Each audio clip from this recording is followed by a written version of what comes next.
नमस्कार. मराठी समाचार 24 मध्ये आपलं स्वागत. राज्य, देश आणि परिसरातील ताज्या व विश्वासार्ह बातम्यांसाठी पाहत रहा मराठी समाचार 24. वाटूर 30,000 रुपयांच्या वादातून तरुणावर घरात बोलावून चाकूने हल्ला. तरुण गंभीर जखमी, तरुणावर सिव्हिल हॉस्पिटल जालना येथे उपचार सुरू. वाटूर शहरात 30,000 रुपयांच्या आर्थिक वादातून एका तरुणाला घरात बोलावून चाकूने हल्ला केल्याची संतापजनक घटना घडली आहे. या हल्ल्यात तरुण गंभीर जखमी झाला असून त्याच्यावर सिव्हिल हॉस्पिटल, सरकारी रुग्णालय जालना येथे उपचार सुरू आहेत. जखमी तरुणाने दिलेल्या माहितीनुसार आरोपीने प्रथम त्याची गाडी अडवून चावी काढून घेतली.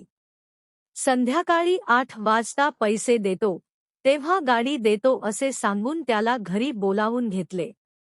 घरी गेल्यानंतर आरोपीने कमरेला लपवून ठेवलेला चाकू काढून थेट छातीवर वार केला आणि पसार झाला. ही घटना वाटूर फाटा येथील असून कायदा सुव्यवस्थेवर प्रश्नचिन्ह उपस्थित करते. भरदिवसा पैशासाठी जीव घेण्याचा प्रयत्न होत असेल तर सर्वसामान्य नागरिकांनी कुणावर विश्वास ठेवायचा? पोलीस प्रशासनाने तातडीने आरोपीला अटक करून कठोर कारवाई करावी, जखमीला योग्य वैद्यकीय मदत मिळावी आणि शहरात असे प्रकार पुन्हा घडू नयेत यासाठी कडक उपाययोजना कराव्यात, अशी मागणी होत आहे. तो आला चौकामध्ये आणि माझ्या गाडीची चावी काढून घेतली त्याने.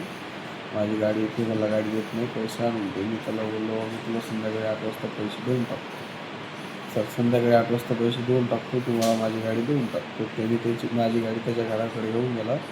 मी त्याच्या पाठीमागे गेलो. मग घराच्या गल्लीतून तो जात होता, मी त्याच्याजवळ गेलो. त्याला म्हणलो, मला गाडीची चावी दे माझ्या, मी तुला संध्याकाळी पैसे आणून देतो. तर त्यानं घरातून चाकू घेऊन आलेला होता, तो कमरेला चाकू होता. त्यानं डायरेक्ट चाकू काढला आणि मला वार केला.